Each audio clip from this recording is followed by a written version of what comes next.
ठाकुर जी बहुत प्रेमी हैं, बस कोई प्रेम प्रस्तुत करने वाला हो उसके लिए कुछ भी कर देते। रण छोड़ करके भागे और नवीन नगरी बनी द्वारिका, वहां जाकर के विराजे।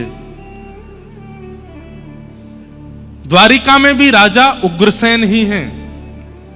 भगवान स्वयं कभी राज पदवी पर नहीं बैठे जब तक श्री कृष्ण रूप में रहे हैं। और बलभद्र श्री बलराम जी का विवाह रेवत राजा की पौत्री रेवती के साथ में सुसंपन्न हुआ। अब यहां ठाकुर जी के विवाह का प्रसंग चलने लगा तो भागवत जी में इतना स्पष्ट वर्णन है कि नारद जी महाराज जगह जगह भ्रमण करते हैं। पहले तो भ्रमण करते थे कि सब हरि भक्त बने, लेकिन अब भ्रमण क्यों कर रहे हैं? बोले कि देव की मैया ने कही है लाला के काजे सुंदर लाली लाओ। तो नारद जी नगर नगर जाते हैं और सुंदर परम वैष्णव भागवती कन्या देखते हैं कि हमारे ठाकुर जी के लिए योग्य कौन है। अब यह तो निश्चित है कि सिवाय लक्ष्मी के और कोई ठाकुर जी का वर्णन कर नहीं सकते। वही पराम्बा श्री लक्ष्मी ही रुक्मणी जी के रूप में कौंडन्यपुर में प्रकटी है। कौंडन्यपुर के राजा भीष्मक, उनके 5 पुत्र हैं और सबसे छोटी कन्या जो कि भूमि से उन्हें प्राप्त हुई, जिनका नाम है रुक्मणी।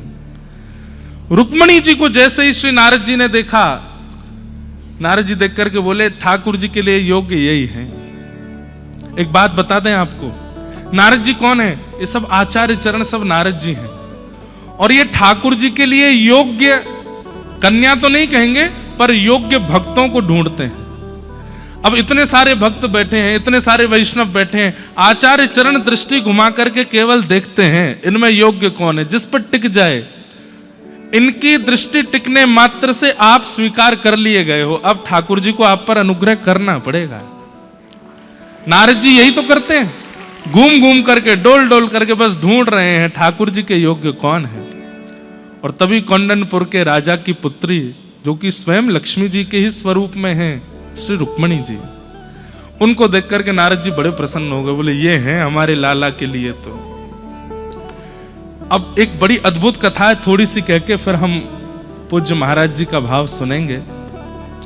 भागवत जी में वर्णन आता है कि श्री नारद जी महाराज ने ठाकुर जी की कथा सुनाई। कौंडन्यपुर के राजा आचार्यों को बुला करके कथा सुनते थे। तो नारद जी महाराज केवल क्या सुना रहे हैं? ठाकुर जी के रूप का वर्णन कर रहे हैं। वरहा पीडम नटवर वपु कर्णयो कर्णकारम विभ्रदवासः कनक कपिसं वैजयन्तीं चमालां रंध्रान् वेणो अधर सुधया पूरयन् गोपवृन्दैः वृंदारण्यम स्वपदरमणम प्राविशद गीत कीर्ति। वृंदावन के श्री कृष्ण मुकुट पहनते हैं, गले में वैजंती पहनते हैं, हाथ में वंशी धारण करते हैं, पीतांबरी पहनते हैं, ऐसे चलते हैं। बस अब एक बार हो गया, थोड़ी देर वर्णन करने के बाद फिर से ठाकुर जी के रूप का वर्णन। वंशी विभूषित करानवनीरदाभात। अब तो महाराज स्थिति ये हो गई कि एक दिन पूरा श्रृंगार में ही निकल गया, दूसरे दिन फिर से श्रृंगार में निकल गया। कस्तूरी तिलकम ललाट पटले वक्षस्थले कौस्तुभम। 4 दिन हो गए। रुक्मणी जी बोली व्यास जी इस श्रृंगार से आगे बढ़ेंगे आप? नारद जी तो ये चाह रहे हैं कि हम इतना श्रृंगार सुनाएं, इतना श्रृंगार सुनाएं कि रुक्मणी जी को ठाकुर जी के अलावा कोई और दिखे ही नहीं।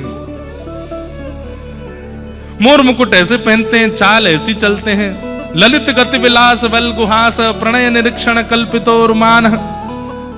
इतना वर्णन कर दिया कि अब स्थिति ये हो गई कि रुक्मणी जी जब चलती हैं तो कहीं मोर दिख जाता है तो अच्छा ऐसा मोर पिच पहनते हैं वो। व्यास जी बता रहे थे चंदन की सुगंधी आती तो ओहो ऐसी सुगंधी उनके तन में से आती है।